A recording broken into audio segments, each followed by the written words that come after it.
Is the AFT in the house right now? Are we going to take our country back?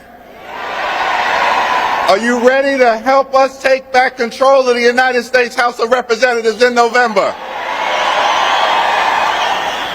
What a high honor and a distinct privilege to have this opportunity to join all of you. I'm certainly so thankful for AFT President Randi Weingarten for her incredible friendship, for her partnership, for her leadership.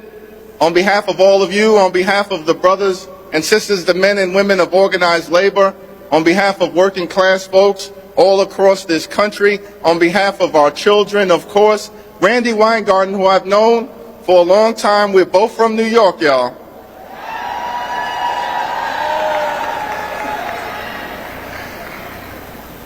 Is one of the best labor leaders this side of heaven, and I'm so thankful for her.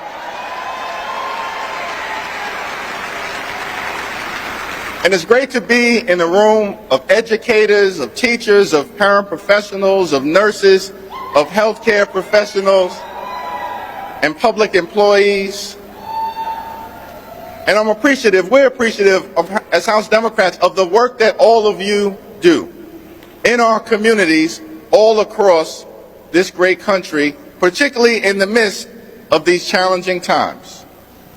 And I'm thankful for how you stand up for the children of our communities. You know, Frederick Douglass once said that it is easier to build strong children than it is to repair broken men or broken women. And I'm thankful for what you do for the children of the United States of America, giving them a high-quality public education. And we will continue to defend your work. I'm thankful for all of you who in different ways, of course, are public employees. I was raised in a union household. In a union household, I'm proud of that fact. Both of my parents were public employees throughout their entire career. In fact, when they got married in 1967, as newlyweds, they were both members of the Social Service Employees Union, SSEU at the time. They worked for the Department of Welfare, as it was then known in New York City. And some of you familiar with New York City's history know that in 1967, there was a big strike amongst SSEU workers who were fighting to change the poor conditions that their clients were dealing with and to improve the pay and the benefits and the quality of life of those who were serving the poorest in New York City. Now, as newlyweds, my parents had a decision to make when this strike hit.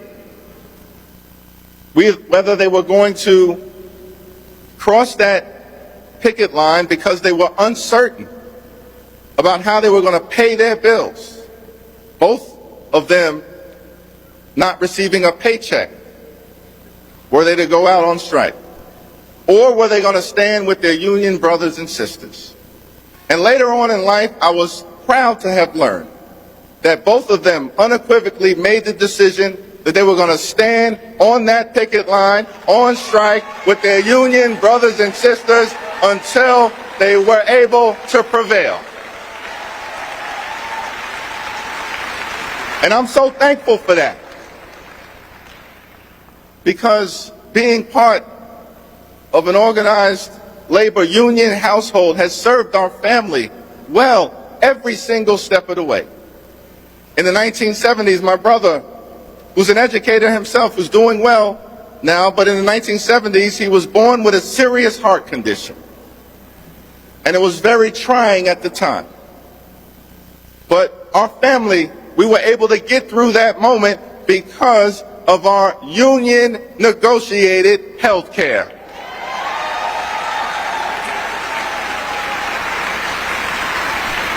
And then in the 1980s, my parents, on modest incomes, were able to purchase their first home, the home that my brother and I grew up in a working class neighborhood in central Brooklyn. I love the fact that no matter where I go, Brooklyn is always in the house somewhere. But my parents were able to purchase that home and ultimately pay off the mortgage because of their union negotiated salary.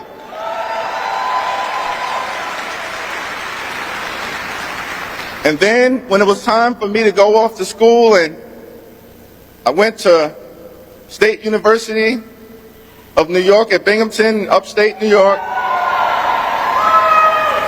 My brother went to a historically black college and university in Atlanta down south. My parents, again, very modest incomes throughout their entire career. My brother and I, we graduated in the 90s, and for a minute, we couldn't figure out how was it that we were able to graduate. We didn't have extensive scholarships. How was it that we were able to graduate debt-free? So one day we talked to my mother about it. She said, well, I wanted to make sure that my two sons got a fresh start in life. And so in order to bring that about, I borrowed against my union negotiated pension.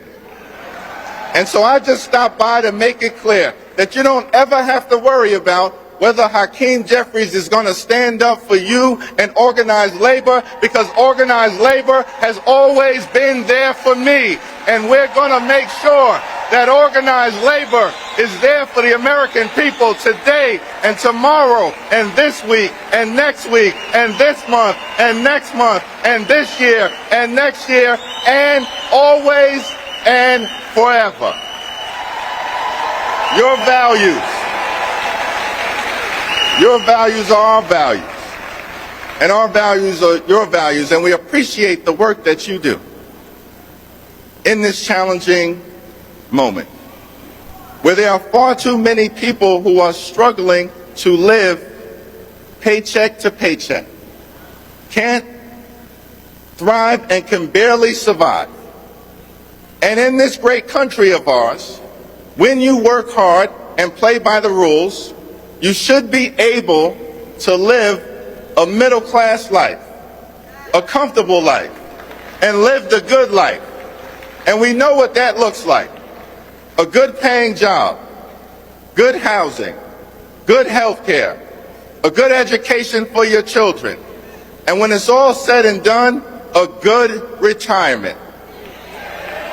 And that means, as House Democrats, we're going to make sure that we push back against these MAGA extremists, and they keep their hands off your Social Security and your Medicare at all times. Good paying job, good health care, good housing, good education for your children, and a good retirement. And no group of folks in this great country of ours has done more to deliver the American dream than the men and women of organized labor, and that's why House Democrats will continue to stand with you. At a moment when we know that these MAGA extremists have unleashed incredible horrors on the American people from the very moment that Donald Trump came into office, and is doing everything he can to stop this November from being a free and fair election. And we know that they're going to try to engage in the largest voter suppression effort this country has ever seen. We've got to make sure, and we will make sure, we have the largest voter protection effort this country has ever seen, because the American people should be the ones to decide who represents you in the United States Congress, not Donald Trump and his MAGA extremist sycophants. And I'm thankful for the work. Thankful for the work that you all are doing, led by Randy in that regard, and have done up until this point. The system we know is broken. It's not been serving everyday Americans. And communities like those, the working class neighborhoods that I represent back home. And we need to dramatically change the system. We need dramatic campaign finance reform. As Democrats, we're committed to ending Citizens United.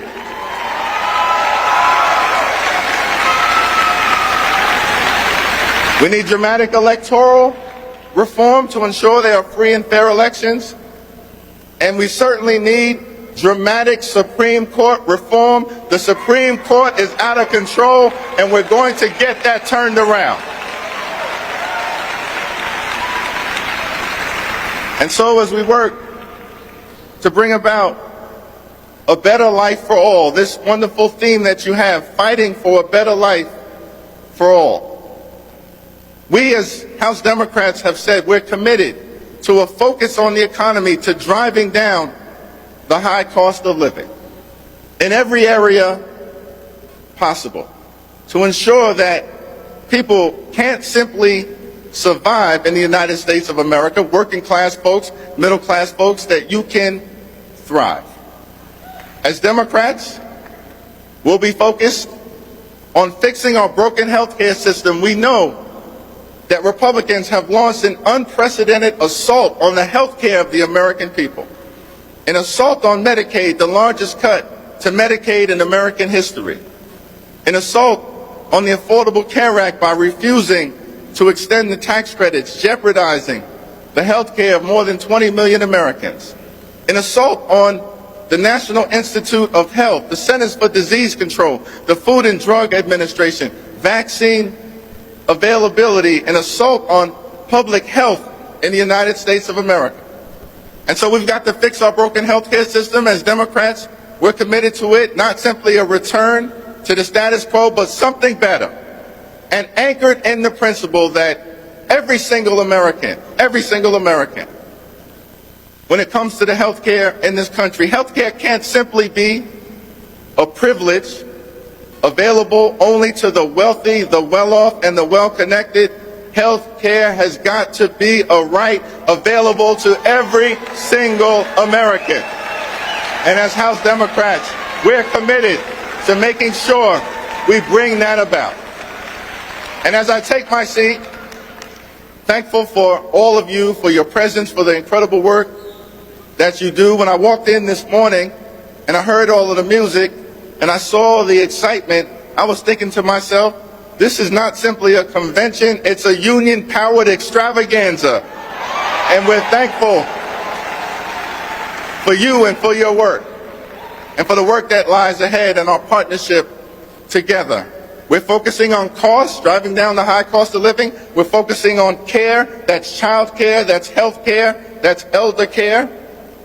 And we're focused on combating corruption, because we know we're dealing with the most corrupt administration in American history. Donald Trump makes Richard Nixon look like a crier boy, and it's time to make sure the Trump crime family is held accountable, and Democrats in the House of Representatives are going to make sure we bring that about. We clean up corruption, and we deliver a government of the people, by the people, and for the people. And so, thank you for your work. Thank you for your service. Thank you for your partnership. A week from this Sunday will be only 100 days out, with an opportunity to change direction in the United States of America. The MAGA extremists, they talk a lot about regime change. Okay. The one regime change that we need to bring about is throw MAGA extremists out of the Congress in November. And so together,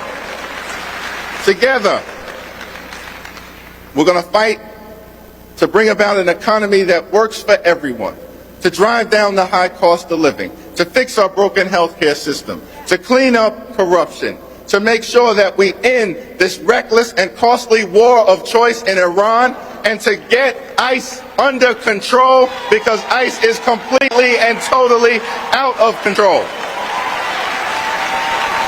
And when you help us take back control of the House, one of our top priorities will be to pass the John Robert Lewis Voting Rights Advancement Act so we can end the era of voter suppression in the United States of America once and for all.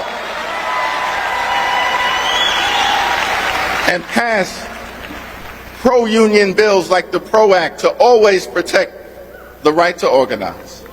So together, as we approach the 100-day mark, this is no longer a marathon, it's a sprint. With everything hanging in the balance, let's do all that we can in the spirit of great leaders like John Lewis to show up and stand up and speak up for what we know is right. And when we do that, together, we will win the day, win the week, win the month, win the year, win the hearts and minds of the American people, and in November, win back control of the United States House of Representatives. God bless you. God bless the AFT. May God continue to bless the United States of America.